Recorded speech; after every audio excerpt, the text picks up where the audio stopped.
that today we have solved all of my audio visual technical details from the last couple of weeks. So we'll hope that's true. Yeah. Yeah. Heck yeah. And with that, let's start seated. That looks pretty darn popular. Everybody that I can see voted for that. So we'll take that. We'll just settle in. My suggestion is always left heel closest to the body, but if you feel like something else is better serving you, feel free.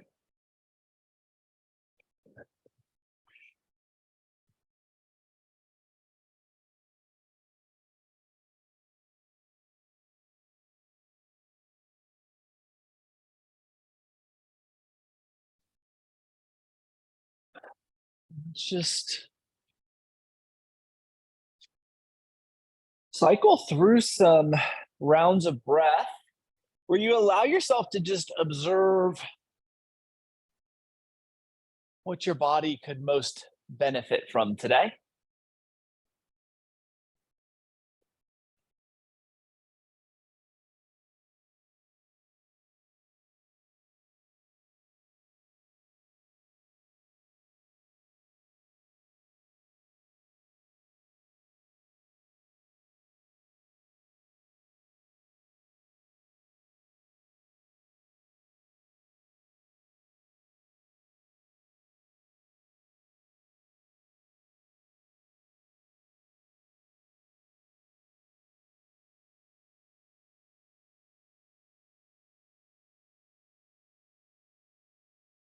Give ourselves just 20 more seconds here.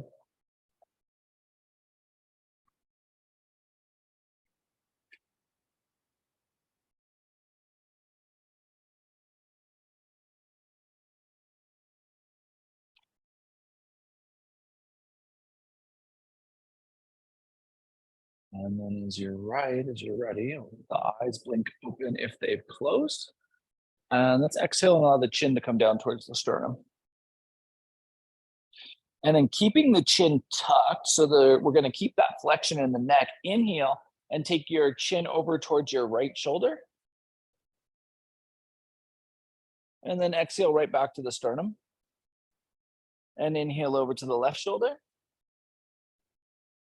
And exhale right back to the sternum. Inhale the head back to neutral. So we come out of that flexion and come into that neutral extension. And exhale, take the chin over towards the right shoulder. And inhale back to neutral. And then exhale over towards the left shoulder. And come right back to neutral. Inhale, take the chin up towards the ceiling or sky. And then we're going to, again, stay in this extension. So we're keeping the chin roughly pointed up, and exhale, chin over towards the right. And inhale to neutral. And then exhale over towards the left. And inhale to neutral. Now exhale your chin down to your sternum once again. And slide your hands behind your head so your fingers can interlace. And the hands are just going to hold, like cradling the back of the head, a shape we've kind of been playing with in some different ways. And now create an isometric tension at the neck space. So you press the back of the head into the hands and the hands into the back of the head with equal amounts of energy. And then start to let your head win. So you start to lift yourself back up, but at the same time, the hands are providing resistance all the way back up into neutral.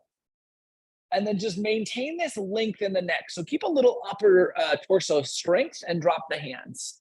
So we keep that height in the cervical spine.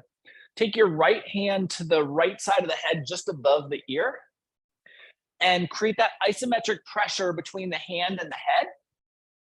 And as you do so, really start to think about the top of the head pressing up towards the ceiling or sky. So we create that sensation of energy up, even as we keep that lateral pressure. And then relax. And we'll take this over to the second side. So right hand is going to come on, left hand, excuse me, on the head just above the ear. And then give yourself that isometric pressure. So the head pushes into the hand pushes into the head. And at the same time, think about the head driving straight up, sky or ceilingward. And when you feel balance left to right, relax the hand and just keep the length as you take your torso out into a forward fold. So that may mean generally we get to the end of a fold and the head completely lets go. That might not be the case here. So you may maintain some neutrality in the cervical spine as you're in this fold. Yeah, beautiful. Nice, Kaylee, nice skip. Finding that length.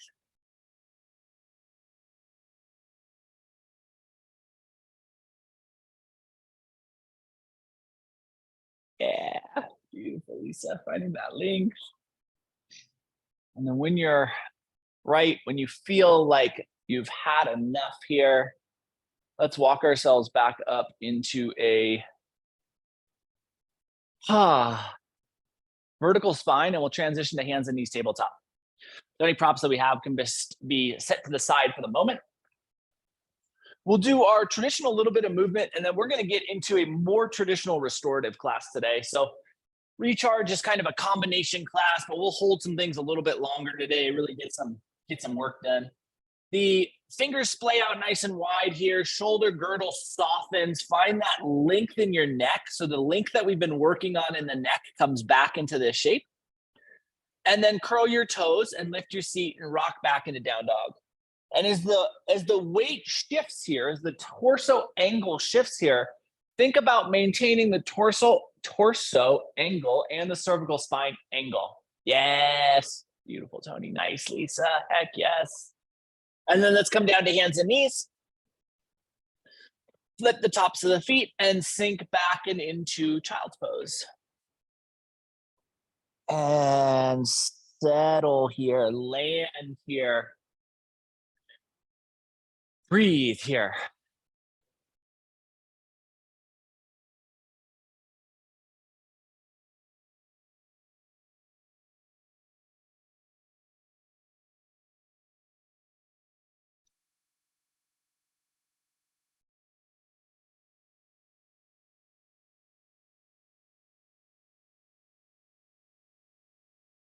Thinking about the exhale being your window, your doorway into ease of the physical body.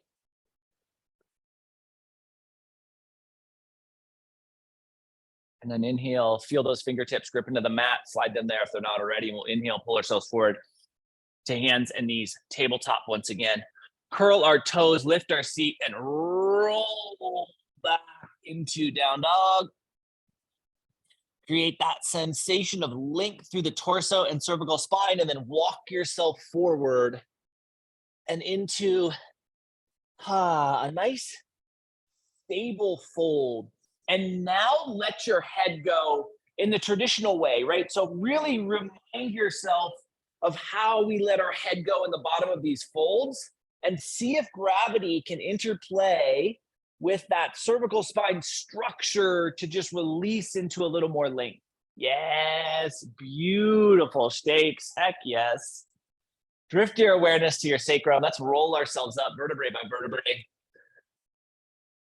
Through the lumbar, thoracic, cervical spine, getting into this top place, rolling those shoulders open, and just settling into your mountain. Check from the head down. So think about skull positioning, cervical spine positioning, thoracic spine positioning, lumbar spine positioning, belt line, pelvic bowl, femurs, tibia, fibia, calcaneus bone, all the way through that metatarsal into those toe prints. And create that sensation of rooted stability.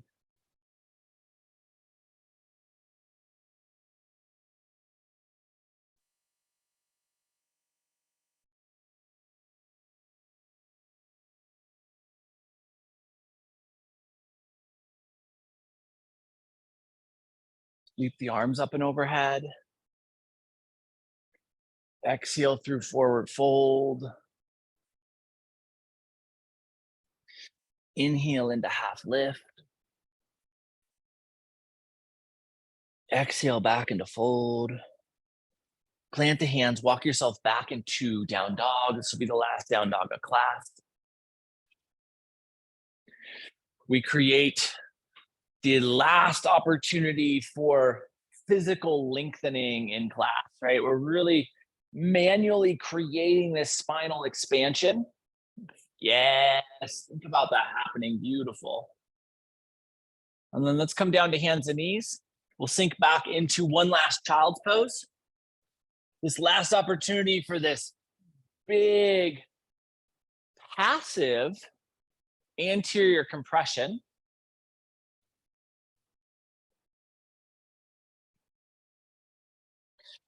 As you're sitting here, think about where your weight is resting. Is it forward in the femur toward the knee side, or is it back towards that proximal side in the hip socket? And see if by adjusting the positioning of the weight distribution, you can start to feel in to different experiences within the hip capsule itself. If the weight is just not wanting to drive back into the tailbone, right? If you can't get that, you can push energetically into the hands. So there's a little bit of that manual lengthening that I said we were done with. So yes, you can call me a liar for that. Very fair.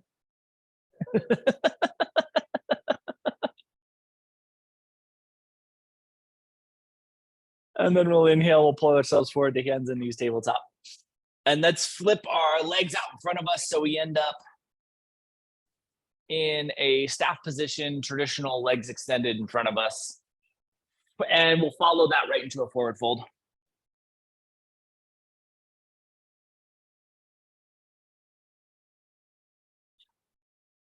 Think about this as a warm-up fold.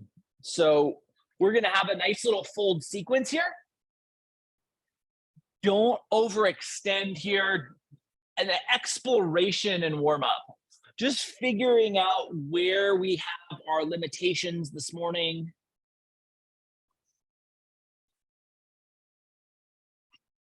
And then let's walk ourselves back up into seat. And we'll grab our pillow, bolster, blanket combo. You may not need both. You may not want either, but we are going to be in a supported forward fold. So if you don't have the blanket pillow, right, super easy to do. We just bend the knees. It just changes the shape a little bit. But I want the torso to be supported. So for some of us, we're going to bend our knees anyway. So we're going to end up knees bent. Now that may involve sliding a blanket or pillow underneath the knees. So we have some extra support underneath, and then we can rest our torso. If we don't have either, the no prop kind of supplement here is just arms underneath the thighs and settling into that forward fold. If you prefer arms underneath the thighs, feel free.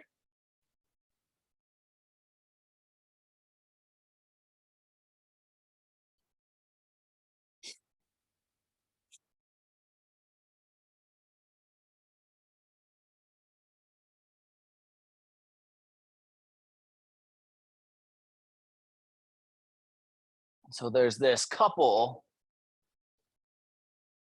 who are turnip farmers. And they grow these turnips.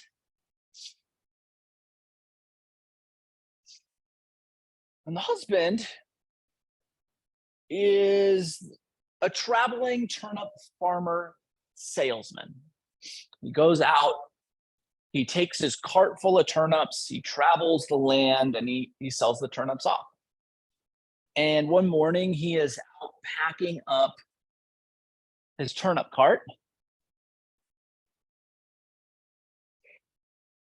And that's a pretty intricate process. You know, he has to stack these turnips in almost like a infinite Tetris style, right? Because each turnip has its own unique shape. There's not the 5 standardizations, and he has to stack them in this cart. So not only they stay within the confines of the cart, but they can also handle the rolling bumps of the road, of the travel.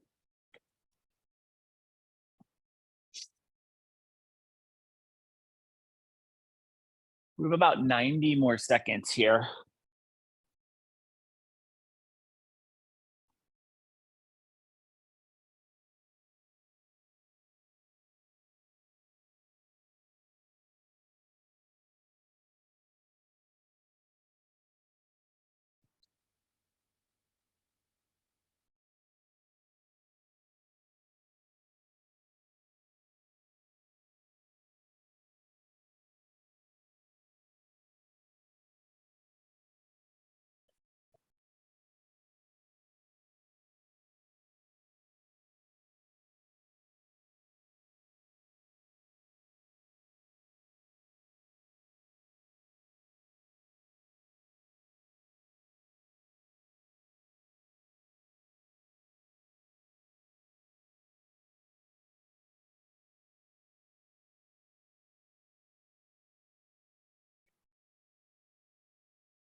Last 10 seconds here.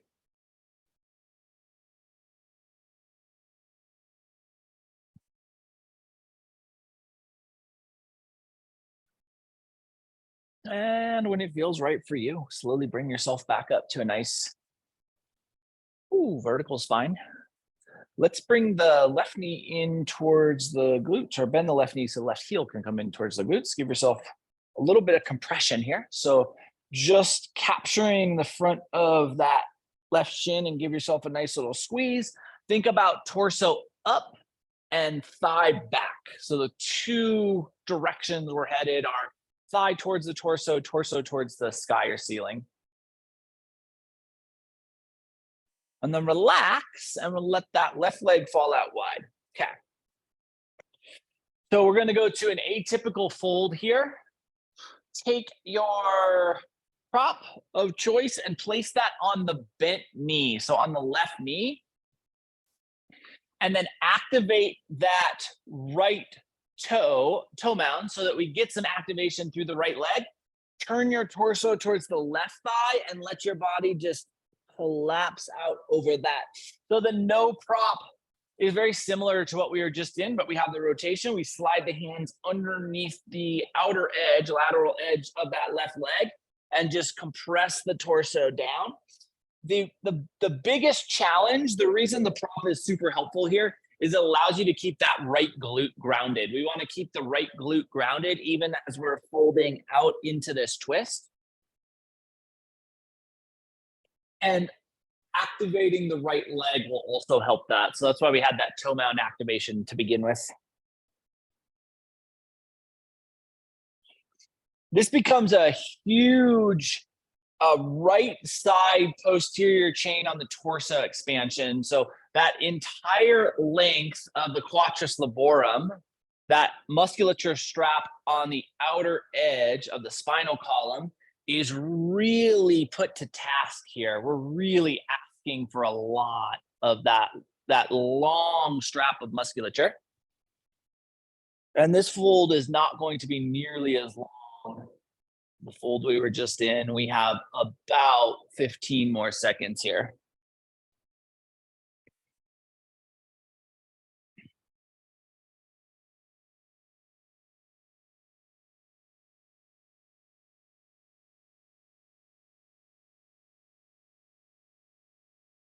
And as you feel right, we bring the torso back up. You can remove that prop if you're using one, help that left knee up and extend the left leg down the mat so that we balance out. Just a quick little transitionatory fold. And then we walk ourselves right back up to feet, get the spine nice and vertical, bend that right knee, tuck that right heel in towards the glutes, get yourself that compression, thigh to torso, torso to the sky.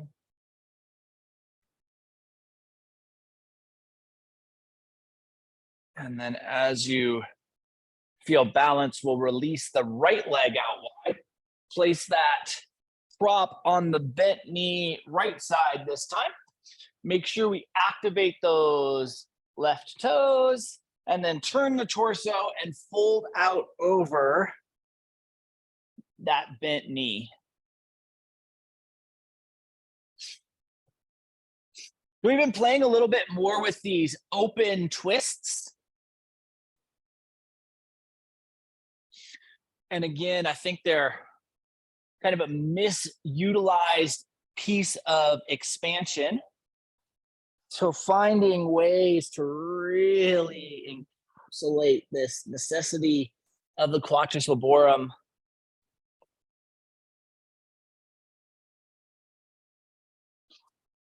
is a real nice opportunity for posterior links. Yeah, beautiful shape, so nice.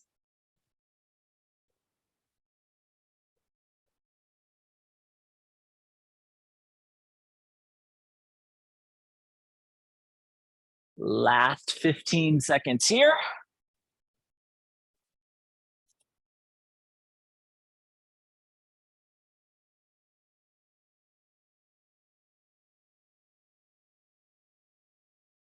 And when you're right, we'll bring ourselves back up. Take that right knee back up, extend the right leg, follow it through that little reset fold, just touching the depth of your fold, maybe allowing the opportunity to compare to the first time you were in this shape this morning. And then walking back up towards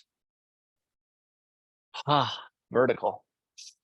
Let's take our props here and create some type of a knee support. So we're going to go to a little mini vacation. So I have a pillow folded in half and a blanket on top of that. I'm going to tuck that underneath the knees. And what we're looking for here is the ability to make it onto our backs, but have the weight of the legs held. And that's all we're looking for. So again, if we're using no props here, this is just a knee bend. It's a little bit more annoying, right? Because you have to have some awareness on the legs, or if you have the props, you can remove the awareness on the legs. But if we're not using props, there's certainly an easy solution.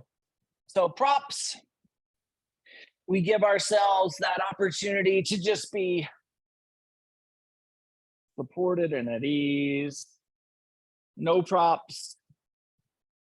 We allow for the torso up to be completely supported at ease, and we keep just enough awareness on the legs that they stay knees bent, kneecaps towards the ceiling or sky.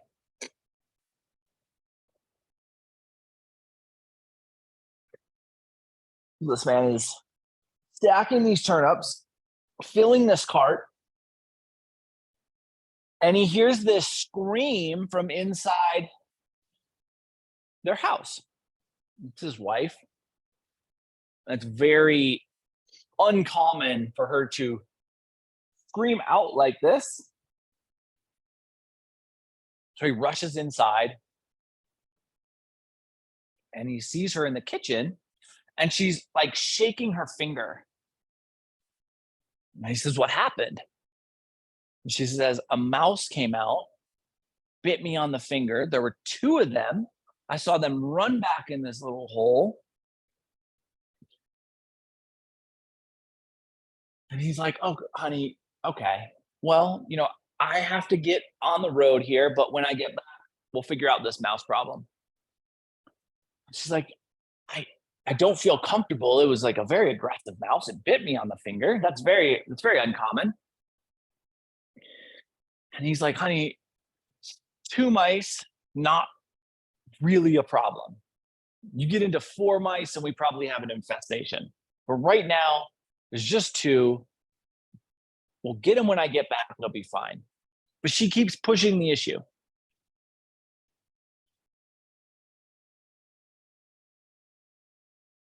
And so eventually,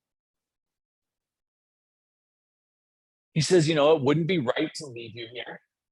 This shouldn't be a long project. Let me solve this mouse problem." Now, the home that they live in is entirely built by hand by them. They built this home. So the kitchen is all custom made. And the hole where his wife saw this mouse run into the wall is right behind this cabinet. So he takes the cabinet off the wall, and the interior is wood frame, the exterior is stone, hand placed stone, which means that the interior has all of these detailed cuts around each piece of stone so that the wood inlay can match the stone requirements. So he takes this cabinet down, he starts taking these wood panelings down, he starts ripping apart this small area. It's about 5 foot by 5 foot. He gets in there and he doesn't see the mice. He doesn't see any evidence of mice.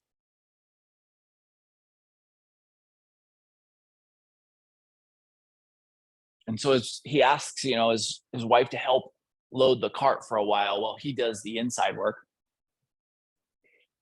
And not seeing mice or evidence of mice, he's not sure what happened, but he puts everything back together just the way it was. And he goes out to his wife in the garden, loading up the rest of the turnip cart. And he says, "Your mouse problem is handled." They finish loading the cart together. He's a couple hours behind, but he can walk faster. Grabs the cart, heads down the road. She stands kind of at the edge of the entrance, waving him away. And then she turns and walks back inside.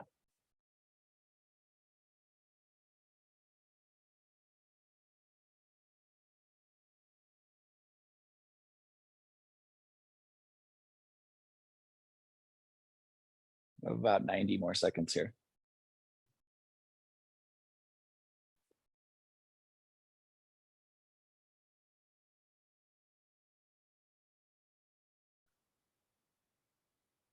So she goes back inside and cleans herself up from the garden work.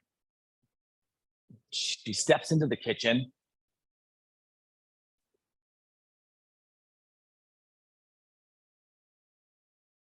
And there's 2 mice on the countertop.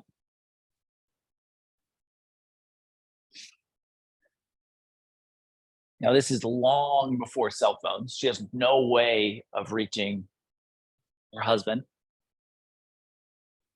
But she remembers very distinctly him saying, 2 mice isn't a problem, but 4 or more mice, that's an infestation. Now, he's gotten rid of the 2, at least he's told her so. And she sees 2 more. She does the math. She sees that there's 4 mice and an infestation. She doesn't know how long he's going to be gone. It sometimes takes him weeks to sell a cart full of turnips.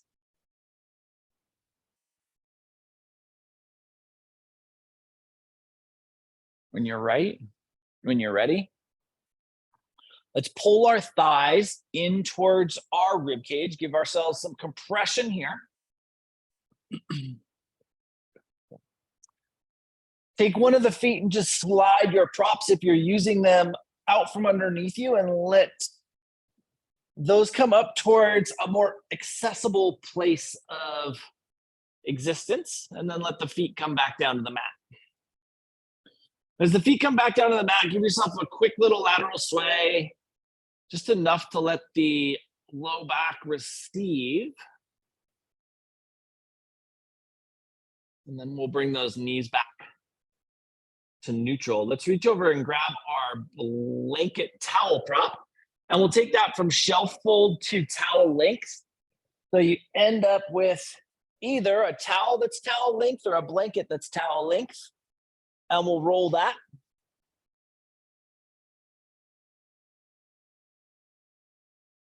And with that roll, we'll pull the thighs back in, place the blanket or towel right over the top of the ankles, tuck that underneath, let the bottoms of the feet come together, Let your legs come down in a butterfly, supine butterfly position.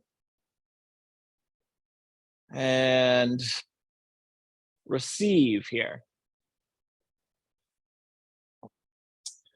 There can be a little tendency, a little residual low back arch that can get stuck in our body here. So if you're feeling that residual low back arch, now if it's a natural arch and it feels good, great. But sometimes what happens is the torso side of the sacrum, so the high side of the sacrum, starts to tilt in because we've been working with computers that kind of put us in a shape where we tilt that in. And then we can't get back to neutral. So if that's happening, if you're feeling a little bunch up at the sacrum, you can slide your hands down to the thighs and manually push those thighs away and then relax. And I don't know why I said we wouldn't be doing any manual lengthening, because now I've made that an option twice. So lesson learned on my side. And we just settle here.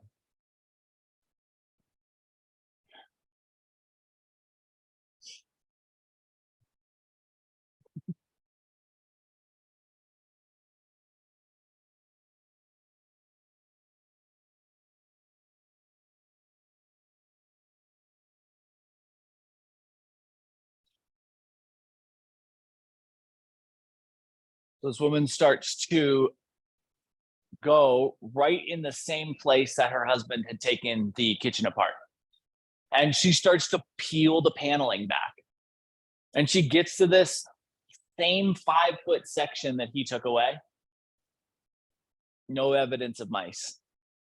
She's not surprised by this because her husband has already taken this apart, put it back together, and explained that he took care of the mouse problem. So she keeps examining around this area and she finds this little tiny crack between two boards. And she realizes that the mice must be deeper in there as well. So she starts ripping apart the paneling further into the kitchen. And she finds a mouse nest that has 2 mice in it. She offs both mice. But now she knows, based upon her husband's words, right? Where there's 4 mice, there's an infestation. And so she looks around now this wider area. It's about 12 foot by 12 foot. And there's another crack. And she peels that back.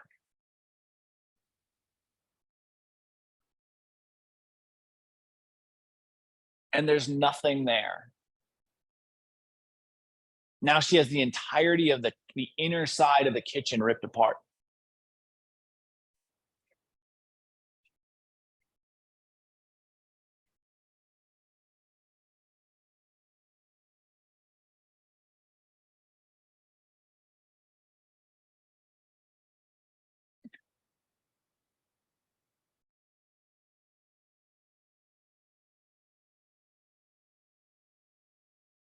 And every time she pulls apart a section, there's just a small enough space where a mouse could get through. And she keeps telling herself, where there's 4 mice, there's an infestation. So she exits out of the kitchen and she starts working into the living room and she starts ripping off the paneling. And before she even knows it, she has the entirety of the paneling in the living room removed.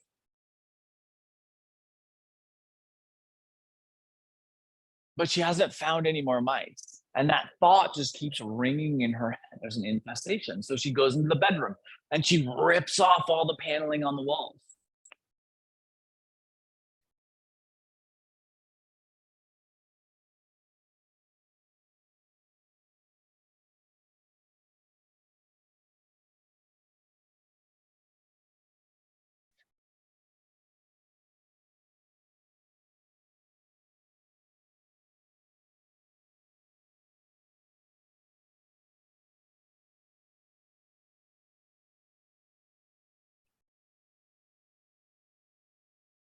Pay attention to the lumbar softening and the shoulder girdle softening. The hips here obviously can feel like an emphasis if we have some short medial line space available, but the support of the ankle blanket slash towel should really allow for you to relax into that abductor musculature. So try to let the inner thighs just be at ease and work on neutralizing the torso just a little bit more.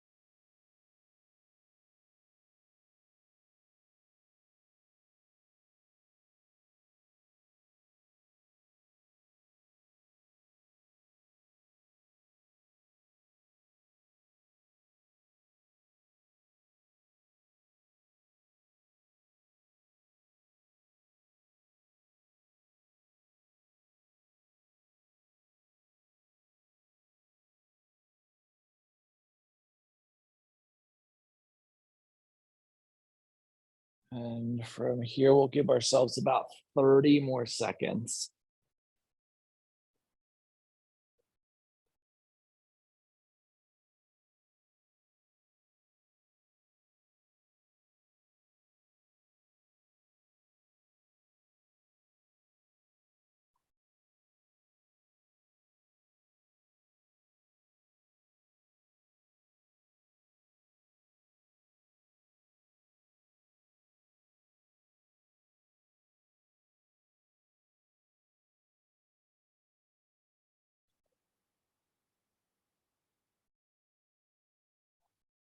And when you're ready, bring the knees back up to neutral, kneecaps towards the ceiling or sky. And then just use the retraction of the thighs to bring the blanket closer to your hands. And we'll grab that blanket, let the feet come back down to the mat. Take your blanket and fold it into a block-esque shape. So we end up with kind of a little blanket flavored block. And then we'll put that in between the knees. And we're just going to allow both knees to fall over to the left side. Now, the positioning of this blanket can be in higher towards the groin or down by the knees. Just depends on what feels best for your hips. But try to open up into the torso here. So once you get your hips settled, think about bringing that right shoulder into as much support as is possible. Now, if the right shoulder is just floating, you have that second prop, or you may have that second prop. If you want to place that underneath that right side of the body, that can offer you some nice support. So I'll see if I can make that a little bit easier to see. So you're in twist, and the second blanket can just offer some support for the shoulder space. Obviously, if you have the capacity and it feels comfortable to be fully extended here, you can also turn that gaze into the twist. So you're gazing over towards your right shoulder or right elbow crease.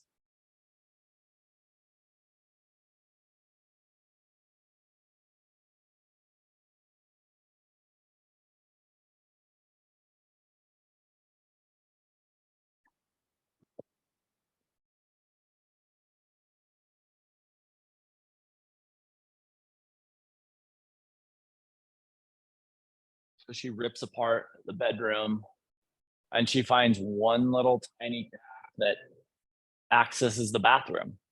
And that's the last room in the house. So she is confident that when she takes apart this paneling, it's just going to be filled with mice.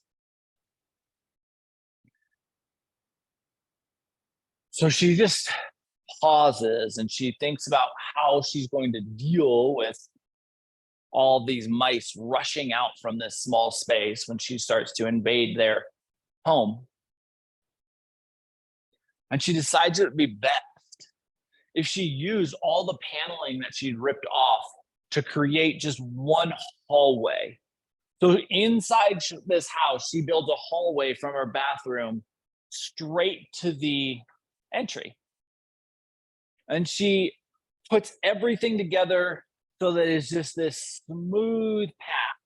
So when she rips this apart, when they start to pour out, they're only going to have one place to go. And it takes a long time to do. This has been a project of weeks.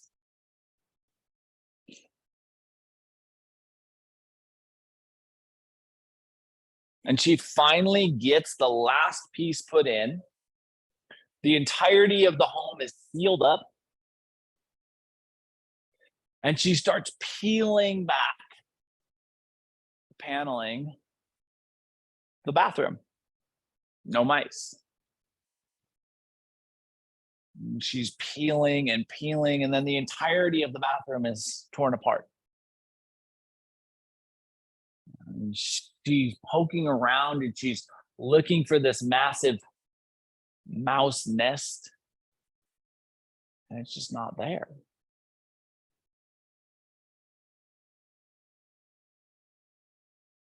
And she starts to debate whether she should start tearing down the external stone wall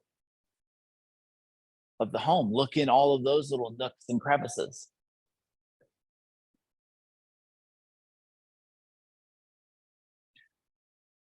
The last 30 seconds here on this first side.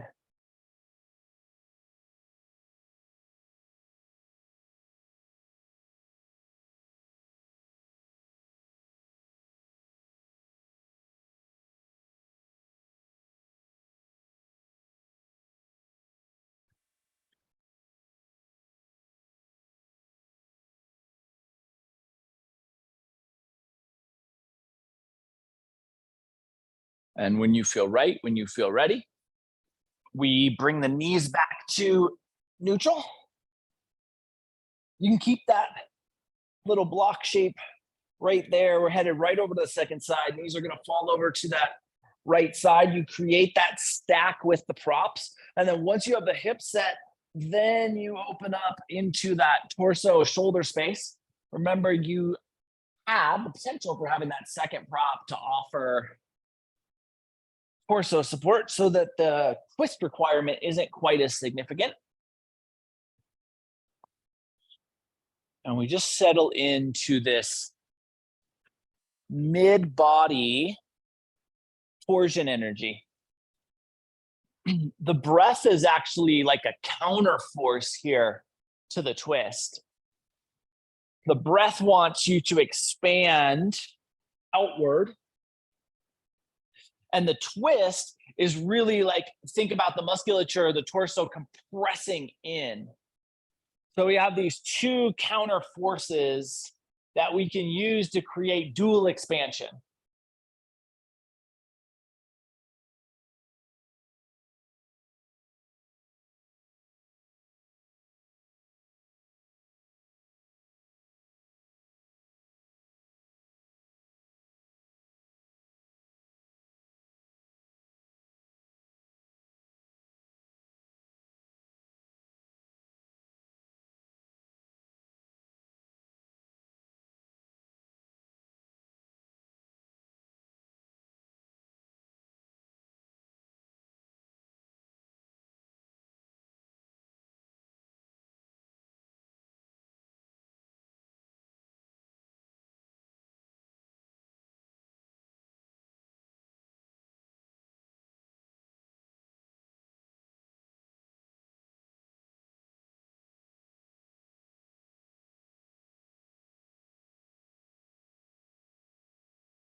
And so while she's debating whether she should tear apart the stone component, the exterior wall, she decides it'd be best to go talk to a neighbor. She heads across the way, and while she's gone, her husband comes home, pulling this empty cart that used to be full of turnips. He opens the front door, and there's a hallway that didn't used to exist, and it goes straight to the bathroom, which is torn apart. And he is dumbfounded as to what could have happened while he was away. His home is now essentially just a hallway to a bathroom, calling out for his wife. She's not around. And he thinks she must have gone insane. Last 15 seconds here on the second side.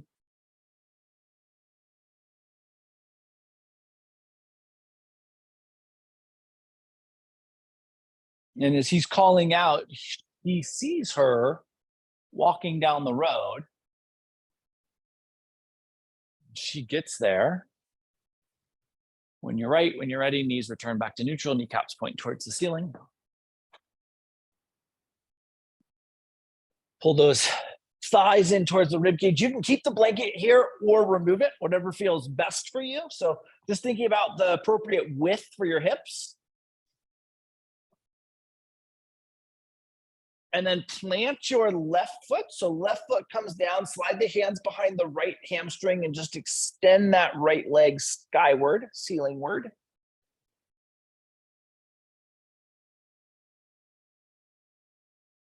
And then release the right foot, plant the right foot, and do the same with the left. Hands can come behind the hamstrings once again.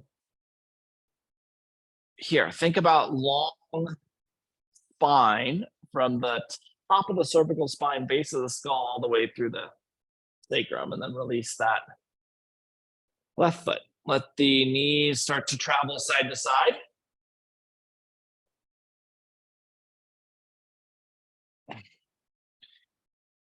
And as you're in this end game here, as we're moving through this last little bit of rotation, feel into how the lumbar it has received today's practice. Just that little space between the bottom of the rib cage and the belt line. Just how is that musculature right there receiving today's practice? And then when you're feeling right, when you're feeling ready, we can cease that movement, come back to a neutral alignment, let the awareness drift within the physicality of the body. Ask yourself if there's anything your body could benefit from before we slip into some stillness, into our shavasana. If there is something, if you could find a benefit, if you can create a benefit, offer it. And if you're good, just be at ease. Settle in.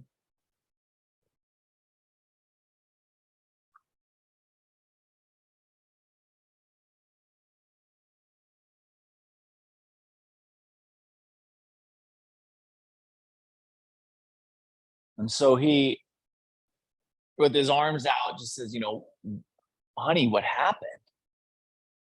She says, mouse infestation. And then proceeds to explain the story.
And so she starts to explain what happened. After he left,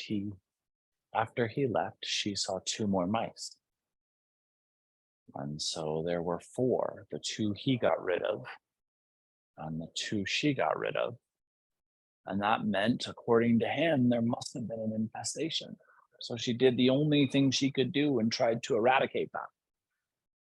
Start to bring some movement to your fingers and your toes.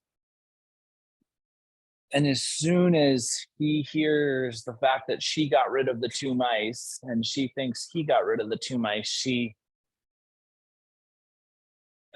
he realizes through the math that it was the story he told her that created this. Movement up into your wrists, your ankles, and your elbows and your knees. Shoulders and neck, head, jaw, hips, eyes, tongue. Eventually, we'll allow enough movement in our body that we can transition from the seats we are in back into a seat. And from the seated space, we'll let our spine get tall, breath get fluid, eyes close. Feel that verticalness of the spinal column.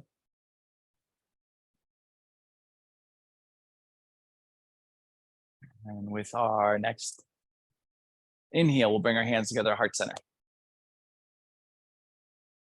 So over the course of the next 7 days, can you remind yourself that the words you use, the statements you make, will have ripples of impact with consequences both intended and unintended throughout the universe, and see how that changes your experience.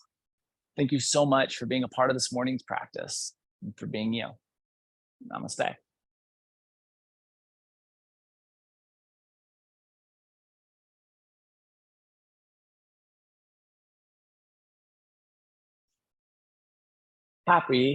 Happy Sunday, everybody. Appreciate the heck out of you being here.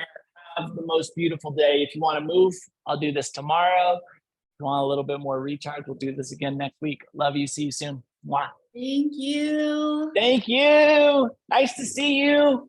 Have a beautiful day. Thank you.